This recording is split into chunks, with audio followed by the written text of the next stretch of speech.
Hello friends, good morning. कैसे हैं आप सभी। मैं बता रहा हूं आपको प्रश्नावली 1.2। इसके मैंने 4 क्वेश्चन पिछली वीडियो में बता दिए थे। इसमें क्वेश्चन नंबर 4 वेरी इंपॉर्टेंट था और अब हम बता रहे हैं क्वेश्चन नंबर 5, ये भी इंपॉर्टेंट है। तो इसमें क्या कह रहे हैं, जांच कीजिए कि क्या किसी प्राकृत संख्या n के लिए संख्या 6 की पावर n अंक 0 पर समाप्त हो सकती है। ठीक है, तो हमको इसमें थ्योरेटिकल क्वेश्चन है, उसके लिए हमें एग्जाम्पल नंबर यहाँ पे दिया हुआ है 5। इसको हम पहले देख लेंगे। तो देखिए ये क्या कह रहे हैं, संख्याओं 4n, उसमें 6n कह रहा था, इसमें 4n कह रहा है। डिफरेंस बस इतना ही है। कह रहे हैं संख्याओं 4n पर विचार कीजिए जहां n एक प्राकृत संख्या है। जांच कीजिए कि क्या n का कोई ऐसा मान है जिसके लिए 4n अंक 0 पर समाप्त होता है। तो इसका देखो सॉल्यूशन दिया हुआ है हमें यहाँ पे। कह रहे हैं यदि किसी n के लिए यहाँ पे मान के चलेंगे संख्या 4n शून्य पर समाप्त होगी।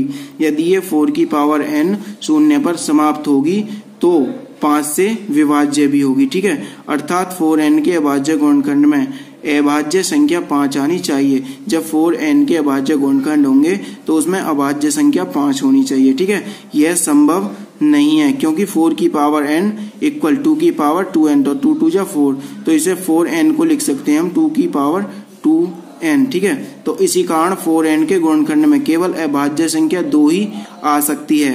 अंकगणित की आधारभूत परिमेय की अद्वितीयता हमें यह निश्चित कराती है कि 4 की पावर n के गुणनखंड में 2 के अतिरिक्त और कोई अभाज्य गुणनखंड नहीं है। इसलिए ऐसी कोई संख्या n नहीं है जिसके लिए 4 की पावर n अंक 0 पर समाप्त होती है। तो अब हम अपना क्वेश्चन देख लेते हैं। तो सेम उसी तरह से हमको अपना क्वेश्चन सॉल्व करना है। ठीक है, तो हम क्वेश्चन देख लेते हैं। मैंने यहाँ पे क्वेश्चन लिखा हुआ है, जांच कीजिए कि क्या किसी प्राकृत संख्या n के लिए संख्या 6 की पावर n अंक 0 पर समाप्त हो सकती है। तो मैंने यहाँ पे सॉल्व करके लिख दिया है क्वेश्चन। देखो दोस्तों, वैसे कुछ नहीं है, थ्योरेटिकल क्वेश्चन है। अगर आप एग्जाम्पल मैंने आपको बता दिया है, एग्जाम्पल नंबर 5 है, उसमें 4 की पावर n कह रहा है, इसमें 6 की पावर n कह रहा है। तो थोड़ा आपको ये ध्यान में रखना है, इसमें कोई कैलकुलेशन नहीं है। ठीक है, तो आपको ये एक तरह से याद कर लेना है क्वेश्चन। ठीक है, ये कह रहे हैं यदि 6 की पावर n, तो स्मॉल n बिलोंग कर रहा है कैपिटल n से, मतलब छोटी n बिलोंग कर रही है बड़ी n से, तो शून्य अंक पर समाप्त होता है। ठीक है, जब छोटी n बड़ी n से बिलोंग करेगी तो शून्य अंक पर समाप्त होगा। ठीक है, तो यह 5 से विभाज्य होगा, अर्थात 6 की पावर n के अभाज्य गुणनखंड में अभाज्य संख्या 5 होगी। जब 6 की पावर n के अभाज्य गुणनखंड करेंगे तो उसमें अभाज्य संख्या 5 आएगी। ठीक है, अब यह संभव नहीं है क्योंकि 6 के अभाज्य गुणनखंड 2 और 3 है। मतलब जब हम फैक्टर करते हैं 6 के तो हमारे 2 और 3 फैक्टर आते हैं। ठीक है, और अंकगणित की आधारभूत प्रमेय द्वारा 6 की पावर n के अद्वितीय गुणनखंड, इनके अतिरिक्त और गुणनखंड नहीं हो सकते। मतलब जब 6 के हम फैक्टर करेंगे तो इसके 2 ही फैक्टर होंगे, 2 और 3। ठीक है, अभाज्य गुणनखंड होंगे। तो अतः यहाँ से कह देंगे 6 की पावर n शून्य अंक पर समाप्त नहीं हो सकता, जहाँ n बिलोंग कर रहा है n से। ठीक है, छोटा n बिलोंग कर रहा है बड़ी n से। तो इस तरह से हमको ये थोड़ा ध्यान में रख लेना है क्वेश्चन। वैसे इंपॉर्टेंट क्वेश्चन है तो इसको आप तैयार कर लें। अब देखो नेक्स्ट क्वेश्चन की ओर चलते हैं। नेक्स्ट क्वेश्चन है हमारा, व्याख्या कीजिए कि 7 × 11 × 13 प्लस 13 और 6 × 6 × 5 × 4 × 7 × 2 × 1 अभाज्य संख्याएं क्यों हैं। तो ये हमको दिखाना है। तो मैंने ये उतार लिया 7 × 11 × 13 प्लस 13। तो 7 में 11 की मल्टीप्लाई करेंगे तो क्या हो जाएगा, 77 हो जाएगा।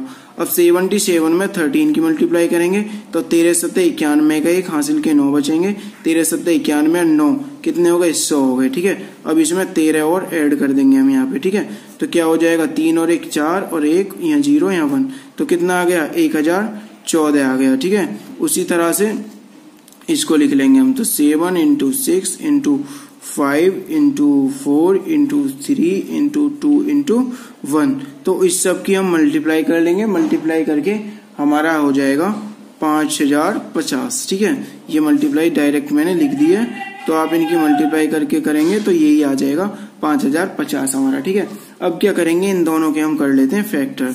तो 1014 के हम फैक्टर करेंगे तो ये हम इसे 2 से डिवाइड करेंगे, 2 5 जा 10 हो जाएगा। ठीक है, अब 14 बचा हमारा। ठीक है, तो 1 बचा पहले, तो 2 से 1 तो कटेगा नहीं, क्या एक 0 लगा देंगे। अब 14, तो 2 7 जा कितने हो जाएंगे 14, ठीक है। अब फिर क्या करेंगे, 2 से डिवाइड नहीं होगा, अब होगा 3 से डिवाइड, तो 3 1 जा 3, तो 10 बचे, 3 3 जा क्या बचे हमारे 3 1 जा 3, तो 2 बचे यहाँ पे, ठीक है। तो कितने हो गए 20। अब 3 की मल्टीप्लाई करेंगे, 20 से ज्यादा नहीं होना चाहिए, ठीक है। तो 3 6 जा कितने हो जाएंगे 18 हो जाएंगे, ठीक है। और 3 9 जा 21, तो ज्यादा हो जाएंगे। अब 3 6 जा 18, तो फिर 2 बचे, यहाँ फिर 7 ही हो गया, तो 27, तो 3 9 जा 27 हो जाएगा, ठीक है। अब फिर ये कितने से कटेगा, ये सीधा हमारा 13 से कटेगा, उससे पहले किसी से नहीं कटेगा। 13 से 13 बार ही कट जाएगा, फिर 13 से 1 बार कट जाएगा, ठीक है। इसी तरह से हम इसके फैक्टर कर लेंगे, ठीक है, 5050 के। तो इसके हम 2 से फैक्टर करेंगे, तो 2 2 जा 4 और 2 5 जा 10, 2 2 जा 4 और 2 5 जा 10, ठीक है। इस तरह से फैक्टर हो गए। अब ये सीधा 5 से कटेगा, तो 5 5 जा 25, तो 2 बचा, तो इसका डिवाइड नहीं जाएगा, 0 लगा देंगे, 2 5 जा 25, ठीक है। अब क्या करेंगे यहाँ पे, अब सीधा 5 से डिवाइड करेंगे, 5 1 जा 5, ये 0 आ जाएगा, 5 1 जा 5। अब ये किसी से डिवाइड नहीं होगा, 101 से डिवाइड होगा, तो ये आ जाएगा 1 आ जाएगा, ठीक है।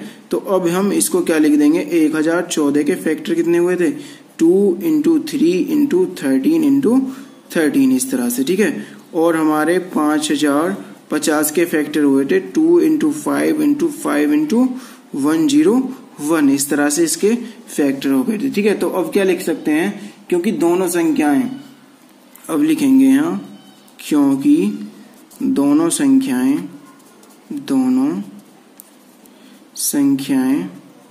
कौन सी संख्याएं, 1000 कितना आया था 1014 और 5050, ठीक है, 1014 और 5050 अभाज्य संख्याओं के गुणनफल, अभाज्य संख्याओं के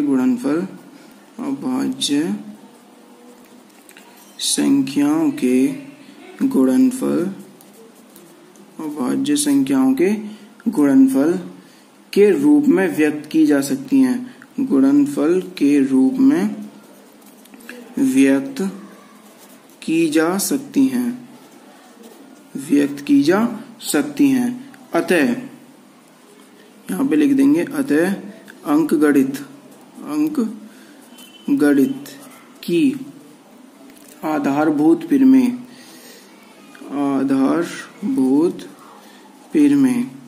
अंगणित की आधारभूत पिरमें द्वारा, ठीक है, 7 इंटू 11 इंटू 13 प्लस 13 तथा 7 into 6 into 5 into 4 into 3 into 2 into 1 भाज्य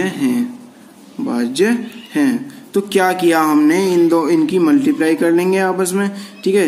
ये मल्टीप्लाई करके इसका फिर ऐड कर देंगे, 1014 हो जाएगा, ये मल्टीप्लाई करेंगे 5050 हो जाएगा, दोनों के फैक्टर कर लेंगे। फैक्टर करके हमें क्या पता चल रहा है कि दोनों संख्याएं 1014 और 5050 अभाज्य संख्याओं के गुणनफल के रूप में व्यक्त की जा सकती हैं, हो रही हैं, पता चल रहा है। अतः अब क्या कह देंगे, अंगणित की आधारभूत पिरमें द्वारा 7 इंटू 11 इंटू 13 प्लस 13 अथवा 7 into 6 into 5 into 4 into 3 into 2 into 1 अभाज्य हैं। तो यहाँ से ये प्रूफ हो जाएगा, ठीक है, इस तरह से सिद्ध हो जाएगा। तो ये क्वेश्चन नंबर हमारा 5 और क्वेश्चन नंबर 6 इस तरह से सॉल्व हो जाते हैं। तो देखिए दोस्तों, अब नेक्स्ट क्वेश्चन की बात कर लेते हैं, क्वेश्चन नंबर 7। इसको देखकर डरने की कोई बात नहीं है, सीधे इसके फैक्टर ही करने हैं हमको।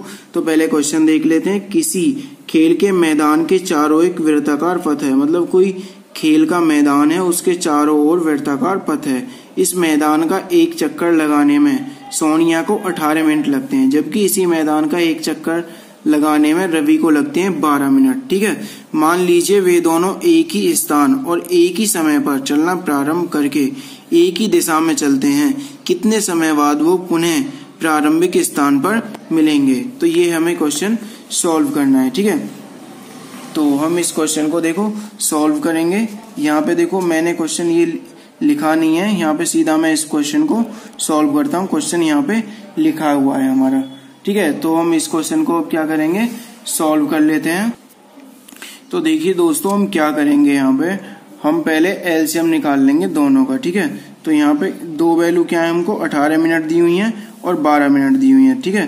तो 18 और 12, ठीक है, इसका निकाल लेंगे हम एलसीएम 18 और 12 का, ठीक है। इस तरह से 18 और 12 का एलसीएम निकालेंगे इस तरह से, ठीक है। या तो अलग अलग निकाल लो चाहे एक जगह। तो 2 से काटेंगे, 2 9 जा 18 और 2 6 जा 12। फिर 2 से काटेंगे, ये कटेगा नहीं, 9 ही रहेगा, ये कट जाएगा 3 बार, ठीक है। और फिर 3 से काटेंगे, ये 3 बार और ये 1 बार। फिर 3 से काटेंगे 1 और 1 हो जाएगा, ठीक है। तो हमारे 18 और 12 के एलसीएम कितना हो जाएगा, एलसीएम, ठीक है, लोएस्ट कॉमन फैक्टर, ठीक है, लेस है, ठीक है। तो कितना हो जाएगा 2 इंटू 2 इंटू 3 इंटू 3। तो 2 2 जा 4 और 4 3 जा 12 और 12 3 जा 36, ठीक है। ये आ जाएंगी यहाँ पे मिनट निकल के, ठीक है। तो अब कहने का मतलब क्या है कि अतः प्रारंभिक स्थान पर, अतः प्रारंभिक स्थान पर वे 36 मिनट, प्रारंभिक स्थान पर वे 36 मिनट बाद पुनः मिलेंगे, ठीक है। ये इस तरह से हो जाएगा, ठीक है। तो क्या करना है, हमको कुछ नहीं करना है, क्वेश्चन को देख के इतना लंबाई देख के डरने की बात नहीं है। हमको 18 मिनट दी हुई है और यहाँ पे हमें दी हुई है 12 मिनट। तो दोनों का हम एलसीएम निकाल लेंगे, एलसीएम निकाल के जो आंसर आएगा वही हमारा आंसर हो जाएगा। तो यहाँ पे लिख देंगे अतः प्रारंभिक स्थान पर वे 36 मिनट बाद पुनः मिलेंगे। तो देखिए दोस्तों, इसी तरह से हमारे चैप्टर 1.1, 1.2 क्लियर होते हैं। नेक्स्ट वीडियो में मैं आपको 1.3 बताऊंगा। तो दोस्तों, अगर मेरी वीडियो में या मेरे किसी क्वेश्चन में आपको प्रॉब्लम हो रही है तो सीधा मुझे कमेंट में बोल सकते हैं और मैं कमेंट में अपना नंबर भी शो कर दूंगा। तो अगर आपको किसी भी तरह की प्रॉब्लम है तो आप मुझे कॉल भी कर सकते हैं। तो दोस्तों, हमारे चैनल को ज्यादा से ज्यादा लाइक, शेयर और सब्सक्राइब करें।